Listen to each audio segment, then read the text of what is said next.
Hello everyone, I am Hariharan, first year medical student at Government Medical College, Ariyalur.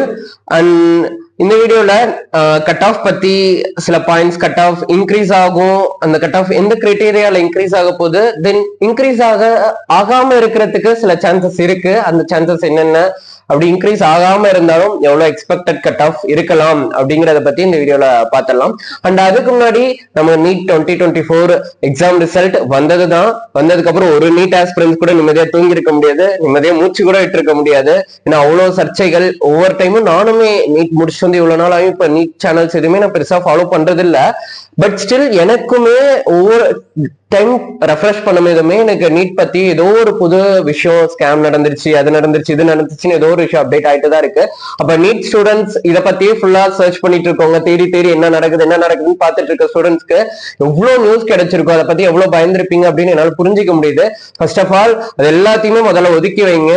அதுல எந்த அளவு உண்மைத்தன்மை இருக்கு, அது எந்த அளவு உண்மை அப்படின்னு நமக்கு சுத்தமா தெரியாது. இந்த அளவு இந்த மாதிரி நீங்க ஆன்லைன்ல பாக்குறது, சோசியல் மீடியால பாக்குறது, ட்விட்டர், இன்ஸ்டாகிராம், யூடியூப், யார் இந்த மாதிரி ஸ்கேம் அப்படின்னு போடுறதையுமே நம்பாதீங்க முதல்ல. ஏன்னா என்னோட ஃப்ரெண்டு லைவா இப்ப பண்ணி காமிச்சான்.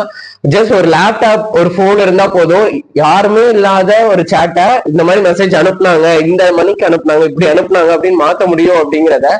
ஸோ ஒரு லேப்டாப் போன் இருந்தா போதும், யார் வேணா எப்படி வேணா நியூஸை கிரியேட் பண்ண முடியும். ஸோ இந்த டெலிகிராம்ல நீட்டுக்கு முதல் நாள் கொஸ்டின் பேப்பர் ரிலீஸ் ஆயிருச்சு, அடுத்த நாள் வந்து அதே கொஸ்டின் பேப்பர் தான் வந்துருச்சு அப்படிங்கிற மாதிரி இன்ஃபர்மேஷன் வந்துச்சு. அந்த இன்ஸ்டியூட்ல படிச்ச ஸ்டூடெண்ட்ஸ் 720 எடுத்துட்டாங்க அப்படிங்கிற நியூஸ். தென் அந்த 719 718 இம்பாசிபிள் மார்க்ஸ் எப்படி பாசிபிள் ஆச்சு, அதுக்கு என்கிட்ட ஜஸ்டிஸ் கொடுத்தாங்க, அந்த ஜஸ்டிஸ் ஏத்துக்க மாட்டோம், ஏத்துக்கிட்டு தான் ஆகணும்னு ஒரு நியூஸ், ஒரு கேஸ்.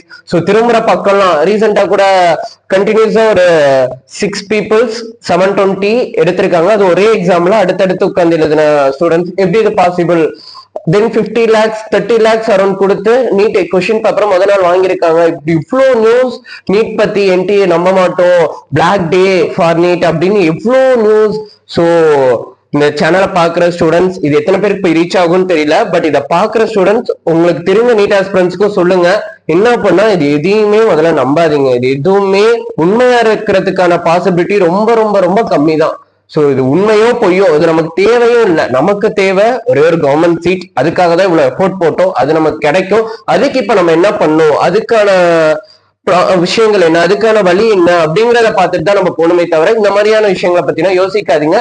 தென் இப்ப ரீமீட் வேணும் அப்படின்னு நிறைய பேர் ட்விட்டர்ல பண்றது, இந்த மாதிரி நிறைய பண்ணிருக்காங்க. தென் எனக்கு ஒரு கொஸ்டின் என்ன அப்படின்னா, நம்ம எல்லாருக்குமே தெரியும் நீட் இட்ஸ் நாட் ஏ ஒரு சிம்பிள் எக்ஸாம் கிடையாது. ஆல் ஓவர் இந்தியா ஃபுல்லா around this year 25 lakhs of peoples எழுதியிருக்காங்க. அந்த மாதிரி ஒரு எக்ஸாம் திருப்பி அப்ளிகேஷன் போட்டு, அது கொஸ்டின் பேப்பர் ரெடி பண்ணி, OMR ரெடி பண்ணி, சென்டர்ஸ் போட்டு, அதுக்கு இன்விஜிலேட்டர்ஸ் போட்டு அது திருப்பி கண்டக்ட் பண்றது எந்த அளவு பாசிபிள்னு கொஞ்சம் யோசிச்சு பாருங்க. தென் எக்ஸாம் வைக்கிறது மட்டும் இல்ல, எக்ஸாம் நடத்தி முடிச்சுட்டு அதுக்கு டைம் எடுத்து அதுக்கு ஆன்சர் கீ ரிலீஸ் பண்ணும், அதை சேலஞ்ச் பண்ணும், அதுக்கு ரிசல்ட் போடணும், தென் அதுக்கு இந்த மாதிரி ஸ்கோர் கார்டு ரிலீஸ் பண்ணும். அதுல எவ்வளவு பிரச்சனை வரும் கொஞ்சம் யோசிச்சு பாருங்க. தென் அதுக்கப்புறம் எப்ப MBBS கவுன்சிலிங் நடத்தி, எப்ப MBBS அட்மிஷன் நடத்தி, ஆல்மோஸ்ட் என்னோட batch first year batch exam எழுத போறோம். எக்ஸாம் ஷெட்யூல் வந்துருச்சு, ஆகஸ்ட்ல எக்ஸாம் எழுத போறோம். ஸோ ஆகஸ்ட்ல எக்ஸாம் முடிச்சா செப்டம்பர் நாங்க செகண்ட் இயர் ஸ்டார்ட் பண்ண போறோம் அப்படின்னா இந்த டைம்ல கண்டிப்பா கவுன்சிலிங் ஸ்டார்ட் பண்ணணும் அப்படிங்கிற ஒரு கம்பல்ஷன்லையும் இருக்கும்.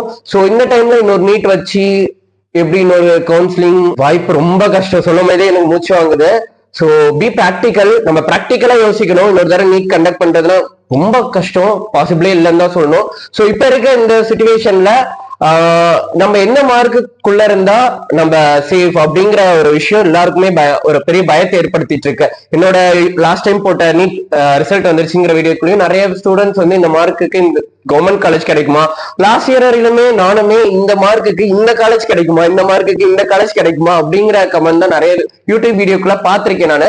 பட் இந்த இயர் நான் நிறைய யூடியூப் சேனல்ல பார்த்த வரைக்குமே எனக்கு கவர்மெண்ட் சீட் கிடைக்குமா, இந்த காலேஜ் அந்த காலேஜுங்கிற தனி சீட் கிடைக்குமா அப்படிங்கிற கமெண்ட்ஸ் தான் நிறைய வந்திருக்கு.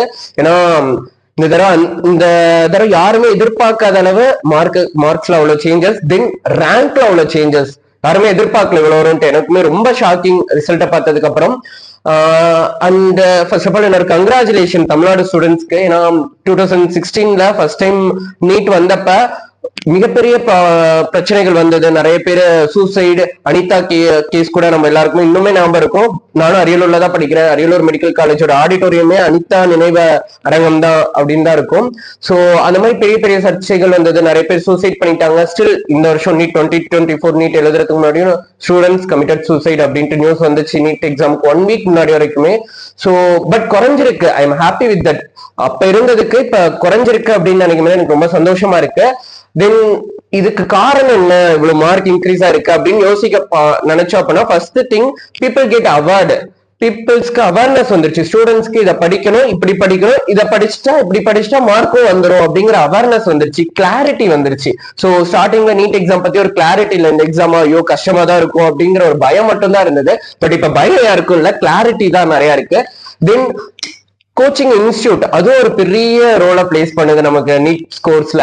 பிகாஸ் ஸ்டார்டிங்ல ரொம்ப ரேரான கோச்சிங் இன்ஸ்டியூட் தான். அந்த கோச்சிங் இன்ஸ்டியூட்ல சேர்ந்து படிக்கிறதுக்கு பணம் இருக்காது, சான்ஸ் இருக்காது, நிறைய பேர் அலோவ் பண்ண மாட்டாங்க. பட் இப்ப 12th முடிச்சா இதுக்கும் எடுக்கிறோமோ இல்லையோ, நம்ம டார்கெட்டோ இல்லையோ, ஏதோ ஒரு நீட் கோச்சிங் சென்டர்ல சேர்ந்து சும்மா படிக்கட்டுமே அப்படின்னு சேர்த்து விடுறவங்க நிறைய பேர் இருக்காங்க. நானுமே நிறைய பேரை பார்த்திருக்கேன். சோ அந்த மாதிரி கோச்சிங் சென்டர்ஸ் அதிகமாயிருச்சு. மூளைக்கு மூளை, தெருக்கு தெரு ஒரு கோச்சிங் சென்டர்ஸ் வந்துருச்சு நார்த் இந்தியாவுக்கு மாதிரி. தென் இதுவுமே ஒரு பெரிய கிரைட்டீரியா. தென் ஸ்டூடெண்ட்ஸ் நல்லா ப்ரிப்பேர் பண்ணவும் ஆரம்பிச்சிட்டாங்க. ஹார்ட் ஒர்க் போட்டு கரெக்டா ப்ரிப்பேர் பண்றாங்க. ஸோ இதெல்லாமே தான் ரீசன்ஸ் கட் ஆஃப் இன்க்ரீஸ் ஆகுறதுக்கு. இந்த வருஷம் எக்ஸ்பெக்ட் பண்ணல. ஏன்னா 12 months கட்ட டியூரேஷனும் இருந்துச்சு. லாஸ்ட் டைம் நீட் எழுதிட்டு இந்த வருஷம் நீட்டுக்கும் சிலபஸும் குறைச்சிருந்தாங்க. கொஸ்டின் பேப்பரும் நிறைய ஸ்டூடெண்ட்ஸ் ஈஸின்னு சொல்றாங்க, நிறைய பேர் டிஃபிகல்ட் அப்படின்னு சொல்றாங்க. Depend upon the students question difficulty level இந்த வருஷம் ரொம்ப டிராஸ்டிக்கா சேஞ்ச் ஆயிருக்கு. ஸோ இந்த கிரைட்டீரியான வச்சு நம்மளும் ஒரு கட் ஆஃப் அனலைஸ் பண்ணிருக்கோம். அண்ட் அந்த கட் ஆஃப் அனலைஸ் பாக்குறதுக்கு முன்னாடி தமிழ்நாடு ஸ்டூடெண்ட்ஸ் கங்க்ராச்சுலேஷன் அப்படின்னு சொல்லியிருந்தேன்னா அது எதுக்காக அப்படின்னா, இந்த வருஷமே இல்லாத அளவு இந்த வருஷம் தமிழ்நாடு ஸ்டூடெண்ட்ஸோட பர்ஃபார்மன்ஸ் ஆல் ஓவர் இந்தியால ரொம்பவே அதிகமா இருக்கு. Because top 100 ஸ்டூடெண்ட்ஸ்ல 10 students Tamil Nadu students God the top 100 rank. Top 100 ரேங்க்ல 10 students தமிழ்நாட்டுல இருந்து தான் இருக்காங்க. 10% அரௌண்ட் தமிழ்நாடு ஸ்டூடெண்ட்ஸ் எடுத்திருக்கேன்னு நினைக்கும் போது ரொம்ப ஹாப்பியா இருக்கு. அண்ட் டாப் 20 மேல் ஸ்டூடெண்ட்ஸ்ல 3 students from Tamil Nadu. And top 10 female கேண்டிடேட்ஸ்ல டாப் 20 ஃபீமேல் கேண்டிடேட்ஸ்ல 2 candidates from Tamil Nadu. And top 10 unreserved கேட்டகரியில 2 students from Tamil Nadu. And top 10 OBC ரிசர்வேஷன்ல 1 student from Tamil Nadu. And top 10 SC கேட்டகரியில 1 student from Tamil Nadu. So I'm happy with this result. Then cut off அனலைஸ்க்கு வந்தோம் அப்படின்னா முதல் விஷயம் என்ன அப்படின்னா, நமக்கு இன்னும் தமிழ்நாடு ஸ்டேட் ரேங்க் லிஸ்ட் விடல. ஃபர்ஸ்ட் கிரைட்டீரியா அதுதான். இப்ப எல்லா யூடியூப் சேனலும் போட்டுட்டு இருக்கிறது ரொம்பவே ஒரு பிளண்டான ஒரு எக்ஸ்பெக்டட் கட் ஆஃப் தான். இது கண்டிப்பா எக்ஸாக்டா இருக்க வாய்ப்பு ரொம்ப ரொம்ப ரொம்ப கம்மி. ஸோ எக்ஸ்பெக்டட் கட் ஆஃப் பத்தி பயப்படாதீங்க. நான் இந்த வீடியோல எக்ஸ்பெக்டட் கட் ஆஃப் போடல. கட் ஆஃப் யாராலையுமே கெஸ் பண்ண முடியாது. ஏன்னா நமக்கு இன்னும் என்டிஏல ஓவரால் ஆர் ரேங்க் லிஸ்ட் இன்னும் ஃபுல்லா விட்டு முடிக்கலாம். உங்களுக்கு இண்டிவிஜுவலா உங்களோட மெயில் ஐடிக்கு உங்களோட ஸ்கோர் கார்டு வந்திருக்கும். நீங்க என்டிஏல போயிட்டு டவுன்லோட் பண்ணி உங்க ஸ்கோர் கார்டு எடுத்திருப்பீங்க. பட் ஓவராலா ஸ்கோர் கார்டுமே இன்னும் ரிலீஸ் பண்ணல. இந்த டைம்ல எக்ஸ்பெக்டட் கட் ஆஃப் ரொம்பவே பிளண்டானது தான். அது எந்த அளவுக்கு கரெக்டா இருக்கும் நம்மளால கண்டிப்பா கெஸ் பண்ண முடியாது.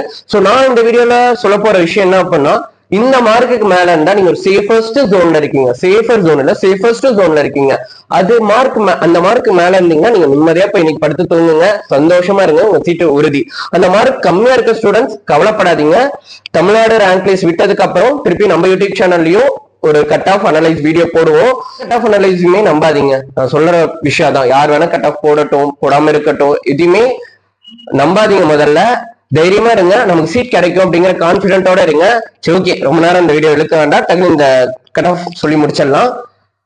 7.5% ரிசர்வேஷன் பீப்புளுக்கு ஓசிக்கு சேஃபஸ்ட் மார்க் 510 அண்ட் அபோவ், பிசிக்கு 460 அண்ட் அபோவ், பிசிஎம்க்கு 450 அண்ட் அபோவ், எம்பிசிக்கு 470 அண்ட் அபோவ், எஸ்சிக்கு 430 அண்ட் அபோவ், எஸ்சிக்கு 420 அண்ட் அபோவ், எஸ்டிக்கு 410 அண்ட் அபோவ்.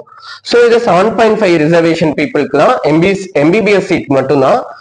தென் 92.5 ரிசர்வேஷன் பீப்புளுக்கு ஓசிக்கு 640 அண்ட் அபோவ்.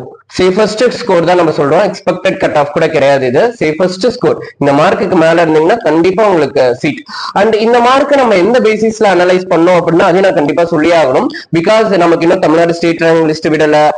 ஏற்கனவே சொன்ன மாதிரி ஆல் இந்தியா என்டிஏவும் இன்னும் ஓவராலா ரேங்க் லிஸ்டும் இன்னும் ரெடி பண்ணி விடல. ஸோ எந்த கிரிட்டீரியா நான் சொல்லியிருக்கேன் அப்படின்னா, நான் எனக்கு தெரிஞ்ச என்னோட ஃப்ரெண்ட்ஸ் இல்லாட்டி கேட்டு அவங்களுக்கு தெரிஞ்ச நீட் ஸ்டூடெண்ட்ஸோட ஸ்கோர் கார்டை வாங்கி அவங்க எடுத்த மார்க்குக்கு என்ன ரேங்க் இந்த வருஷம் வந்திருக்கு, சிமிலர் லாஸ்ட் இயர் அதே ரேங்க்குக்கு என்ன காலேஜ் சீட் கிடைச்சிருக்கு, எந்த மார்க்குக்கு போன வருஷம் கட் ஆஃப் இருந்தது, அந்த மார்க்கோட ரேங்க் என்ன, அது எல்லாத்தையும் கம்பேர் பண்ணி தான் இந்த லிஸ்ட ரெடி பண்ணிருக்கோம். இது ரொம்பவே பார்டர் மார்க்ல தான் வச்சிருக்கேன். இந்த மார்க்குக்கு மேல கண்டிப்பா கிடைச்சிரும். இது கீழே இருக்கவங்களுக்கும் கிடைக்கும். ஸோ நம்பிக்கை விட்டுறாதீங்க. நான் சேஃபஸ்ட் ஸ்கோர் தான் சொல்றேன், திருப்பி அதை நான் சொல்லிடுறேன். அண்ட் ஓசிக்கு சொன்னோம் 640 அப்படின்ட்டு, பிசிக்கு 615, பிசிஎம்க்கு 595, எம்பிசிக்கு 590, எஸ்சிக்கு 500 to 510, அதுக்கு மேல இருந்தா எஸ்சிக்கு 470, எஸ்டிக்கு 410. ஸோ பிசிக்கு தான் நம்ம எதிர்பார்க்காத அளவு ரொம்ப கட் ஆஃப் இன்க்ரீஸ் ஆக போகுதுன்னு நினைக்கிறேன். பிகாஸ் போன வருஷம் 556 வரையிலும் சீட் கிடைச்சது. பட் இந்த வருஷம் 610 and above, நம்ம 615 சேஃபஸ்ட் ஸ்கோர் அப்படின்னு சொல்லியிருக்கோம். ஆல்மோஸ்ட் 610 above வரையிலுமே நமக்கு சீட் கிடைக்க வாய்ப்பு இருக்கு. ஸோ இப்போதைக்கு நீங்க சேஃபஸ்ட் ஸ்கோருக்கு மேல இருந்துச்சு நம்ம மார்க் அப்படின்னா நிம்மதியா படுத்து தூங்குங்க. இந்த ஸ்கேம் அது இதுன்னு பார்த்து டிப்ரெஸ் ஆகாதீங்க, டென்ஷன் ஆகாதீங்க, காமா இருங்க. அண்ட் அது ஸ்கோர் கம்மியா இருக்கு அப்படின்னா என்ன பண்ணலாம் அப்படின்னு யோசிங்க. பார்டர்ல இருக்க ஸ்டூடெண்ட்ஸ் பி ஹோப், கான்பிடென்டா இருங்க, போல்டா இருங்க. கண்டிப்பா நமக்கு சான்ஸ் இருக்கு. Pray to the God. பாத்துக்கலாம் எது நடந்தாலும். All the best. பாய்.